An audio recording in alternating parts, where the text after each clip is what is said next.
បាទសួស្តីបងប្អូនទាំងអស់គ្នាបាទនៅក្នុងវីដេអូមួយនេះបាទខ្ញុំនឹងបង្ហាញបងប្អូនទាំងអស់គ្នាពីរបៀបនៃការបង្កើត wallet មួយបាទ wallet នេះគឺជា wallet PayPal អញ្ចឹងបងប្អូនទាំងអស់គ្នាប្រហែលជាស្គាល់ហើយបាទអញ្ចឹងនៅក្នុងវីដេអូមុនគឺខ្ញុំបានបង្ហាញបងប្អូនទាំងអស់គ្នាពីរបៀបបាទនៃការបង្កើត PayPal បាទដែលនៅប្រទេស USA បាទប៉ុន្តែមួយរយៈនេះ PayPal នៅប្រទេស USA គឺយើងមិនអាចបាទធ្វើការដកលុយយកមកចាយក្នុងស្រុកខ្មែរយើងបានទេបាទបើសិនជាយើងដកលុយពីកម្មវិធីផ្សេងចូលទៅក្នុងគណនី PayPal របស់យើងគឺដកបានបាទប៉ុន្តែយើងមិនអាចដកលុយពី PayPal នេះយកមកចាយបានទេបាទដោយសារតែឥឡូវនៅពេលដែលយើងធ្វើការវេលុយចេញពីគណនីមួយទៅគណនីមួយបាទគឺវាទាមទារនៅ photo ID បាទអញ្ចឹងសម្រាប់យើងនៅខ្មែរគឺយើងអត់មានទេ photo ID បាទអញ្ចឹងទេគឺខ្ញុំនឹងបង្ហាញបងប្អូនអរគ្នាពីរបៀបបាទនៃការបង្កើត PayPal នៅប្រទេសបារ៉ែននិងប្រទេសថៃវិញម្ដងបាទអញ្ចឹង PayPal នៅក្នុងប្រទេសថៃនិងប្រទេសបារ៉ែននេះបាទគឺវាមានលក្ខណៈងាយស្រួលហើយគឺវាមិនសាំញ៉ាំរញ៉េរញ៉ៃទេបាទប៉ុន្តែនៅក្នុងវីដេអូនេះគឺខ្ញុំបង្ហាញបងប្អូនអរគ្នាពីរបៀបនៃការបង្កើត PayPal នៅប្រទេសថៃមុនសិនបាទនៅក្នុងវីដេអូក្រោយគឺខ្ញុំនឹងបង្ហាញបងប្អូនអរគ្នាពីបាទរបៀបនៃការបង្កើត PayPal នៅក្នុងប្រទេសបារ៉ែនវិញម្ដងអូខេអញ្ចឹងបងប្អូនទាំងអស់គ្នាបើសិនជាបងប្អូនអរគ្នាចង់បង្កើតនៅ PayPal នៅប្រទេសថៃបាទបងប្អូនអាចតាមដាននៅវីដេអូនេះជាមួយខ្ញុំទាំងអស់គ្នាបាទបងប្អូនអរគ្នាបាទមុននឹងបង្ហាញបងប្អូនទាំងអស់គ្នាពីរបៀបនៃការបង្កើត PayPal អញ្ចឹងខ្ញុំសូមបង្ហាញបងប្អូនអរគ្នានៅក្នុង Channel របស់ខ្ញុំមួយសិនបាទដែលនៅក្នុង Channel នេះគឺខ្ញុំនឹងនិយាយពាក់ព័ន្ធទៅលើការរកលុយបាទជាមួយនឹងកម្មវិធីផ្សេងដែលយើងអាចដកលុយចូលទៅក្នុង PayPal account បានអូខេអញ្ចឹងបងប្អូនទាំងអស់គ្នាអាចចូលទៅក្នុង Channel YouTube បាទបន្ទាប់មកបងប្អូនទាំងអស់គ្នាចុចលើប៊ូតុង Search ហើយបងប្អូនទាំងអស់គ្នា Search ឈ្មោះខ្ញុំបាទពេជ្រគឹមហួងបាទនៅពេលដែលបងប្អូនចូលមកគឺវានឹងឃើញបាទនេះគឺជាឈ្មោះ Channel របស់ខ្ញុំអញ្ចឹងបងប្អូនទាំងអស់គ្នាចុចមកបាទនៅពេលដែលបងប្អូនទាំងអស់គ្នាចុចចូលមកគឺខ្ញុំនេះបងប្អូនអាចចូលមកក្នុងនេះបាទនេះបញ្ជីចាក់បងប្អូនទាំងអស់គ្នានឹងឃើញបាទពីរបៀបនៃការរកលុយចូលទៅក្នុង wallet PayPal account បាទកម្មវិធីរបស់ខ្មែរយើងអីហ្នឹងគឺនៅក្នុងនឹងទាំងអស់តែម្ដងបាទគឺខ្ញុំបានបង្ហាញអញ្ចឹងបើសិនជាបងប្អូនទាំងអស់គ្នាមាន PayPal account ហើយបងប្អូនទាំងអស់គ្នាមានបំណងចង់រកលុយបាទជាមួយនឹងកម្មវិធីផ្សេងដែលអាចដកលុយចូលទៅក្នុង PayPal account ហ្នឹងគឺបងប្អូនអាចចូលទៅក្នុង channel របស់ខ្ញុំមួយនេះបាទហើយបងប្អូនទាំងអស់គ្នាជួយចុចប៊ូតុង Subscribe បន្ទាប់មកចុចនៅលើរូបសញ្ញាកណ្ដឹងម្នាក់មួយផងអូខេអញ្ចឹងបងប្អូនអរគ្នាកុំឲ្យខាតពេលយូរបាទអញ្ចឹងខ្ញុំនឹងបង្ហាញបងប្អូនអរគ្នាតែម្ដងបាទបើសិនជាបងប្អូនអរគ្នាប្រើប្រាស់នៅលើ Firefox បាទ browser ណាមួយណាបាទដូចជា Chrome Firefox ឬក៏ Internet ឬក៏ Opera Mini ជាដើមបាទបើសិនជាបងប្អូនអរគ្នាមានទម្លាប់ប្រើនៅ browser ណាមួយបាទបងប្អូនចុចនៅលើ browser ហ្នឹងមកបាទសម្រាប់ខ្ញុំអញ្ចឹងក្នុងវីដេអូនេះគឺខ្ញុំបង្ហាញនៅលើ browser Firefox វិញម្ដងអូខេអញ្ចឹងបងប្អូនអរគ្នាតាមដានជាមួយខ្ញុំទាំងអស់គ្នាបាទអញ្ចឹងយើងចូលទៅក្នុង Firefox អូខេបន្ទាប់មកនៅពេលដែលបងប្អូនទាំងអស់គ្នាចូលមកក្នុង browser Firefox ឬក៏ browser ណាមួយក៏ដោយបាទគឺវានឹងឃើញទម្រង់បែបនេះបាទអញ្ចឹងបងប្អូនអរគ្នាត្រូវចុចនៅលើនេះមកបាទចុចនៅលើនេះកន្លែងហ្នឹងបន្ទាប់មកបងប្អូនទាំងអស់គ្នាត្រូវបំពេញពាក្យថាបាទ PayPal បងប្អូនដក clear មួយបងប្អូនទាំងអស់គ្នាដាក់ Thailand បាទ Thailand បាទបន្ទាប់ពីបងប្អូនទាំងអស់គ្នាបាទបំពេញបាទ PayPal Thailand នឹងហើយបងប្អូនទាំងអស់គ្នាត្រូវចុចកន្លែងនេះបាទកន្លែងនេះកន្លែងចុះក្រោមហ្នឹងបាទបងប្អូនចុចទៅនឹងមកបាទបន្ទាប់ពីបងប្អូនទាំងអស់គ្នាចុចអញ្ចឹងគឺវានឹងនាំបងប្អូនទាំងអស់គ្នាចូលមកក្នុងទម្រង់បែបនេះហើយបាទទម្រង់បែបនេះអញ្ចឹងបងប្អូនទាំងអស់គ្នាអាចចុចនៅលើនេះបងប្អូនអាចទាញបរិយាវាឡើងតិចមកឬក៏បងប្អូនទាំងអស់គ្នាដាក់ទម្រង់ជាលក្ខណៈនេះវិញក៏បានដែរបាទដោះអានេះមកបាទបងប្អូនដោះមកគឺវាចូលលក្ខណៈbrowser ទូរស័ព្ទវិញម្ដងបាទអញ្ចឹងបងប្អូនទាំងអស់គ្នាអាចចុចនៅលើខាងលើនេះបាទឬក៏បងប្អូនទាំងអស់គ្នាចង់ប្រើបាទប្រើជាលក្ខណៈកុំព្យូទ័រគឺបងប្អូនចុចនៅលើកន្លែងសញ្ញាត្រេ3ដដែលបន្ទាប់មកបងប្អូនទាំងអស់គ្នាចុចលើនេះមកបាទ desktop site គឺវានឹងនាំបងប្អូនទាំងអស់គ្នាចូលទៅក្នុងទម្រង់នៃ desktop វិញម្ដងអូខេអញ្ចឹងបងប្អូនទាំងអស់គ្នាចុចនៅលើនេះមកបាទ sign up បាទ create PayPal account បាទបងប្អូនចុចនៅលើហ្នឹងបាទបន្ទាប់មកគឺវានឹងនាំបងប្អូនទាំងអស់គ្នាចូលមកក្នុងទម្រង់បែបនេះបាទអញ្ចឹងទម្រង់បែបនេះគឺជាទម្រង់នៃ PayPal ប្រទេសថៃបាទអញ្ចឹងបងប្អូនទាំងអស់គ្នាត្រូវមានជម្រើស2ដើម្បីឲ្យបងប្អូនទាំងអស់គ្នាធ្វើការជ្រើសរើស បាទអញ្ចឹងសម្រាប់យើងធ្វើការនេះយើងដាក់នៅខាងលើហ្នឹងទៅបាទបងប្អូនអ្នកគ្នាចុចនៅលើពាក្យថា get start មកបាទចុចលើ get start បាទបន្ទាប់មកគឺវានឹងនាំបងប្អូនអ្នកគ្នាចូលមកក្នុងទម្រង់នេះបាទទម្រង់បែបនេះគឺជាទម្រង់មួយដើម្បីឲ្យបងប្អូនអ្នកគ្នាបំពេញនៅឈ្មោះបាទឈ្មោះរបស់បងប្អូនអ្នកគ្នា email password អូខេអញ្ចឹងខ្ញុំសូមបំពេញឈ្មោះទីសិនបាទដោយសារតែនេះគឺខ្ញុំបង្កើតឲ្យគេទេបាទបងប្អូននៅថៃបាទខ្មែរយើងនៅថៃណាបាទអញ្ចឹងគាត់បានឲ្យខ្ញុំបង្កើតឲ្យគាត់អូខេបន្ទាប់មកបងប្អូនអ្នកគ្នាបាទនេះគឺជា email បាទនេះគឺជា password អូខេអញ្ចឹង email និង password នេះគឺខ្ញុំសូមបំពេញតិចសិនបាទបន្ទាប់មកខ្ញុំនឹងបង្ហាញប្រាប់បងប្អូនអ្នកគ្នាម្ដងទៀតបាទបងប្អូនអ្នកគ្នាបាទឥឡូវគឺខ្ញុំបានបំពេញរួចហើយបាទ email និង password អញ្ចឹងបងប្អូនអ្នកគ្នាត្រូវចាំថា Gmail គឺជា Gmail មួយដែលយើងបានបង្កើតដោយខ្លួនឯងបន្ទាប់មកគឺយើងត្រូវបង្កើតនៅ password បាទ password គឺបងប្អូនអ្នកគ្នាត្រូវតែមានតួអក្សរធំលាអក្សរទូចបន្ទាប់មកបងប្អូនអ្នកគ្នាត្រូវបន្ថែមលេខឬក៏ add បាទឬក៏ Yahoo អីជាដើមណាបាទបងប្អូនអ្នកគ្នាត្រូវតែបំពេញបាទនៅ add ឬក៏ Yahoo បើសិនជាបងប្អូនអ្នកគ្នាមិនដាក់ទេគឺបងប្អូនអ្នកគ្នាមិនអាចបង្កើតនៅ PayPal គ្រប់ប្រទេសបានទេបាទអញ្ចឹងបងប្អូនអ្នកគ្នាបន្ទាប់ពីបងប្អូនអ្នកគ្នាបំពេញនៅ password នេះខាងលើខាងក្រោមគឺជា password តែមួយបាទបើសិនជាបងប្អូនអ្នកគ្នាបំពេញត្រូវគឺវានឹងលោតសញ្ញាគ្រីសនេះឲ្យបងប្អូនអ្នកគ្នាបាទបើសិនជាបងប្អូនអ្នកគ្នាបំពេញខុសគឺវាមិនលោតសញ្ញាគ្រីសទេបាទគឺវាលោតសញ្ញាក្រហមតែម្ដងអូខេបន្ទាប់មកគឺបងប្អូនអ្នកគ្នាត្រូវចុចនៅលើពាក្យថា next បាទ next ខាងក្រោមនេះបាទហើយឥឡូវគឺវានឹងនាំបងប្អូនអ្នកគ្នាចូលមកនេះបាទនេះគឺជា security បាទ security បាទអញ្ចឹងបងប្អូនអ្នកគ្នាត្រូវចុចនៅលើនឹងមកអូខេបន្ទាប់ពីបងប្អូនអ្នកគ្នាចុចមកគឺវានឹងដោះហើយបាទឥឡូវនេះគឺជាទម្រង់មួយទៀតបាទទម្រង់មួយទៀតនេះគឺជាកន្លែងដែលមានសារៈសំខាន់មែនទែនសម្រាប់ PayPal account បាទអញ្ចឹងខាងលើគឺជាថ្ងៃខែឆ្នាំកំណើតបាទនេះគឺជាកន្លែងគេដាក់ទីតាំងនៅ Thailand ហើយបាទនេះគឺជា passport ឬក៏អត្តសញ្ញាណប័ណ្ណបាទ passport ឬក៏អត្តសញ្ញាណប័ណ្ណបន្ទាប់មកនេះគឺជាលេខផ្ទះបាទលេខផ្ទះបាទអញ្ចឹងត្រង់នេះគឺជា address នៅប្រទេសថៃ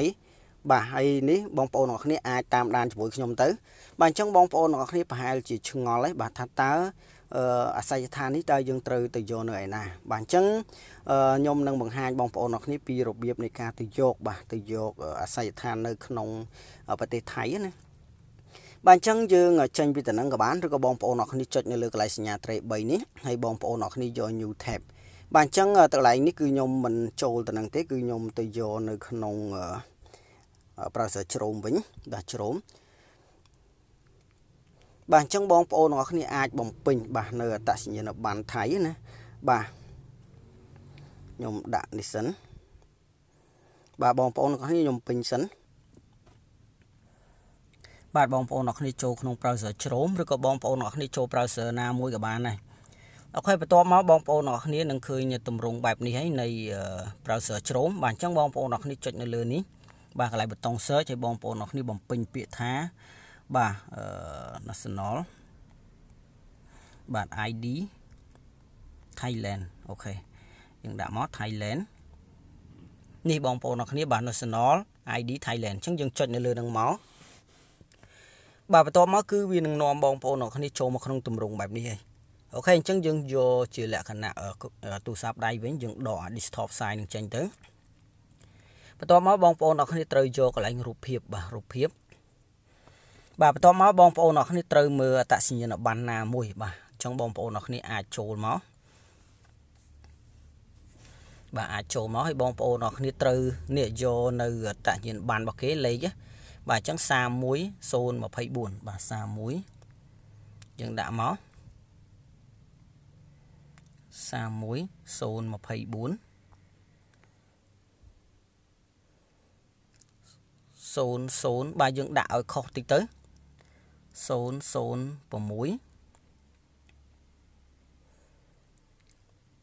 80 39បាទអញ្ចឹងយើងដាក់មក50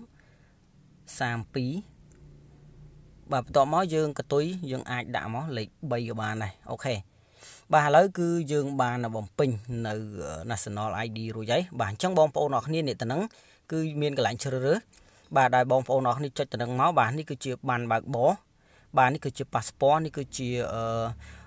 នេះបាទលេខអត្តសញ្ញាណប័ណ្ណអញ្ចឹងខ្ញុំនឹងដាក់អត្តសញ្ញាណប័ណ្ណនឹងតែម្ដងអូខេបន្ទាប់មកបងប្អូនអរគ្នាបាទទៅនេះគឺជាលេខផ្ទះបងប្អូនអាចដាក់មកបាទ ST តមកចុចនេះមួយយើងចុចកន្លែងសញ្ញាចេះមកបាទបន្ទាប់មកយើងដាក់មក5អូខេយើងដាក់អញ្ចឹងមកបាទបន្តមកទៀតនេះគឺជា address បាទ address email បាទ address នៃលេខផ្ទះលេខអីចឹងណាសំទោសបងប្អូនអរគ្នាបាទនៃកន្លែងតំបន់នៃប្រទេសថៃបាទអញ្ចឹងកន្លែងនេះគឺខ្ញុំបាន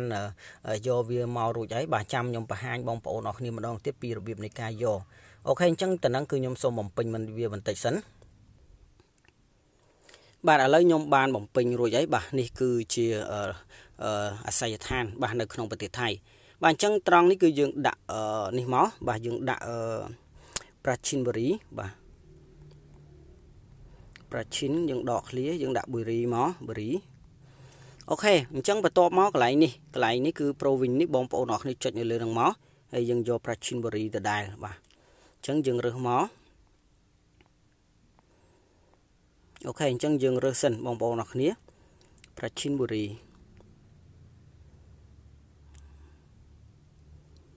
អូខេអញ្ចឹងធ្វើការរងចាំបន្តិចបងប្អូនអរគ្នានេះបងប្អូនអរគ្នាបាទនេះគឺប្រាឈិនបុរីយើងចុចលើនឹងបន្តមកយើងត្រូវដាក់លេខកូដបាទលេខកូដ postal code ណាបាទអញ្ចឹងនៅត្រង់នេះគឺវាជាប់មកហើយបាទអញ្ចឹងខ្ញុំសូមបំពេញវាទៅសិន25បាទ110អូខេអញ្ចឹងបងប្អូនអរគ្នាបាទអញ្ចឹងគឺខ្ញុំបានបំពេញរួចហើយបាទអញ្ចឹងនេះសម្រាប់លេខទូរស័ព្ទដៃខ្ញុំសូមដាក់វាទៅសិនបាទបងប្អូនអរគ្នាបាទឥឡូវខាងនេះគឺខ្ញុំបានបំពេញហើយបាទអញ្ចឹងនៅតែថ្ងៃខែឆ្នាំកំណើតទេបាទយើងដាក់មកបាទ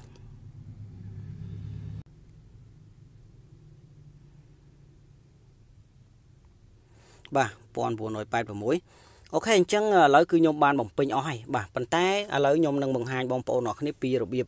នៃការទៅយកអាស័យដ្ឋាននៅក្នុងប្រទេសថៃវិញម្ដងបាទអញ្ចឹងយើងចេញពីតំណែងហើយយើងចូលមកក្នុង browser Chrome វិញម្ដងទៀតបាទអញ្ចឹងយើងនឹងចូលមកតំណែងម្ដងទៀតមកកន្លែងប៊ូតុង search ហ្នឹងហើយបងប្អូនទាំងអស់គ្នាត្រូវតែដាក់ថាបាទប្រាឈិន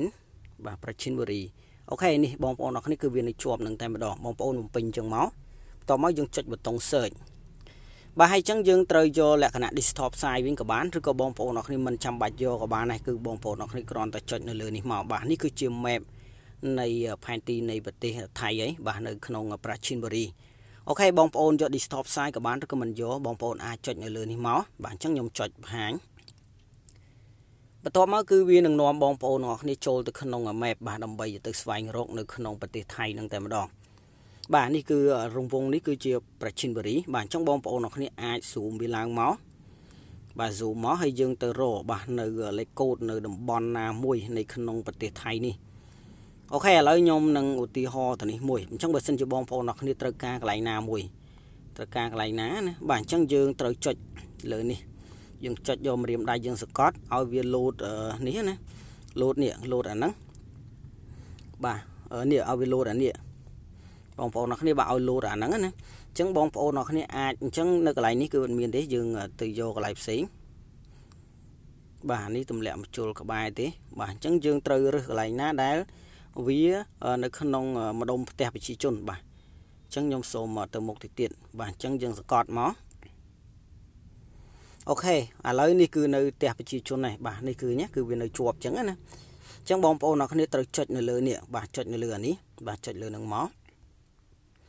អូខេបងប្អូនទាំងអស់គ្នាបាទឥឡូវគឺយើងចូលមកដល់កន្លែងផ្ទះប្រជាជននៅក្នុងនេះមួយហើយបាទនៅក្នុងប្រទេសថៃនៃប្រាឈិនបុរីអូខេអញ្ចឹងបងប្អូនទាំងអស់គ្នាបាទកន្លែងនេះគឺវាអត់មានលេខទូរស័ព្ទដៃទេ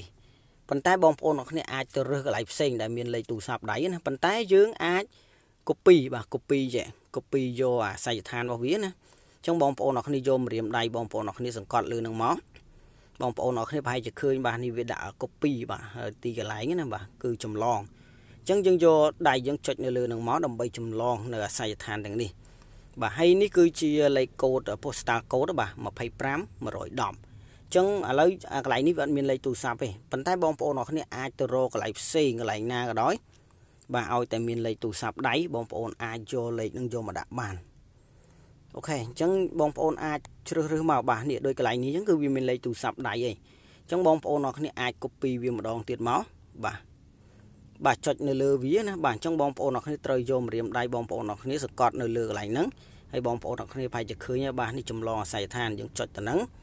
ต่อมาយើងយកទៅដាក់បាទយើងយកទៅផាសបាទបងប្អូនអ្នកគ្នាបន្ទាប់មកគឺបងប្អូនអ្នកគ្នាយកអាស័យដ្ឋានដែលយើង copy មិញគឺយកមកដាក់ទៅនេះមកបាទកន្លែង address នេះមកបាទហើយនេះគឺជាទីតាំងលេខផ្ទះណាបងប្អូនដាក់មិនក៏បានដែរបាទនេះគឺប្រាឈិនបុរីបាទ postal code ដែលយើងឃើញបាញ់មិញហើយបងប្អូនយកលេខទូរស័ព្ទយកមកដាក់ត្រង់នេះបាទហើយថ្ងៃខែឆ្នាំកំណើតយើងដាក់មកអូខេបន្ទាប់មកបងប្អូនអ្នកគ្នាត្រូវចុចគ្រីសទៅនេះមកទាំងពីរហ្នឹងមក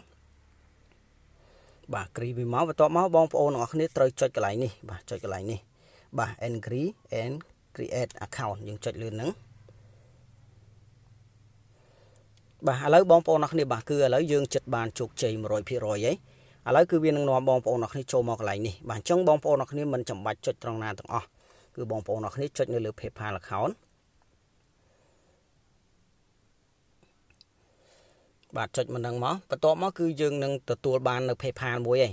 បាទប៉ុន្តែយើងត្រូវតែទៅ confirm email សិនបាទប៉ុន្តែសម្រាប់លេខទូរស័ព្ទដៃយើងមិនបាច់ confirm ទេព្រោះយើងមិនមានលេខទូរស័ព្ទដៃទេអញ្ចឹងយើង confirm តែ email បាទអញ្ចឹងបងប្អូនអ្នកគ្នាត្រូវចុចនៅលើ email នេះមកបាទបន្ទាប់មកបងប្អូនអ្នកគ្នាចុចលើពាក្យថា send email បាទចុចលើហ្នឹងបាទឥឡូវគឺវា send ទៅអញ្ចឹងយើងចូលទៅក្នុង email បាទ Gmail របស់យើងវិញ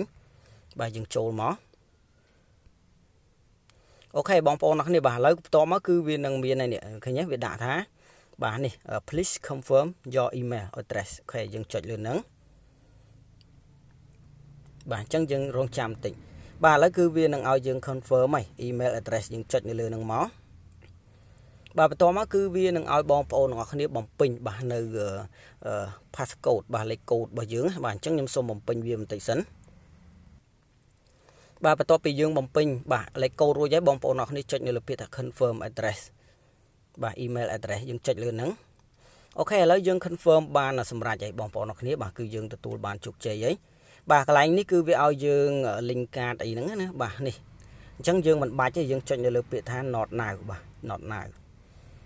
អូខេអញ្ចឹងនេះគឺជាលេខទូរស័ព្ទដៃបាទអញ្ចឹងយើងមិនចាំបាច់ confirm ទេបងប្អូនអរគ្នាត្រូវចុចលើពាក្យថា not now ដដែលមិនចាំបាច់លើ get code ទេដោយសារតែបងប្អូនអរគ្នាយកលេខទូរស័ព្ទថៃយកមកដាក់ណាអញ្ចឹងបើសិនជាវាផ្ញើលេខកូដទៅគឺបងប្អូនអរគ្នាមិនមានលេខកូដយកមកបំពេញទេអូខេអញ្ចឹងយើងចុចនៅលើ not now បាទឥឡូវគឺយើងបាន PayPal មួយឯងបងប្អូនអរគ្នាចុចលើពាក្យថា go to my account បាទចុចលើហ្នឹងបាទឥឡូវនេះគឺយើងទទួលបាន PayPal មួយឯងបាទអញ្ចឹងយើងអាចចុចទៅនេះដើម្បីមើលជាលក្ខណៈកុំព្យូទ័រចុចលើ desktop side បាទនេះគឺជា PayPal ដែលយើងទទួលបានជោគជ័យឯងបងប្អូនអរគ្នាអូខេអញ្ចឹងបងប្អូនអរគ្នាបាទអញ្ចឹងវីដេអូមួយនេះគឺខ្ញុំសូមបញ្ចប់ត្រឹមតែប៉ុណ្ណេះបាទសម្រាប់វីដេអូក្រោយខ្ញុំនឹងបង្ហាញបងប្អូនអរគ្នាពីរបៀបនៃការបង្កើត PayPal នៅប្រទេសផ្សេងទៀតអូខេជួបគ្នាវីដេអូក្រោយបាយបាយ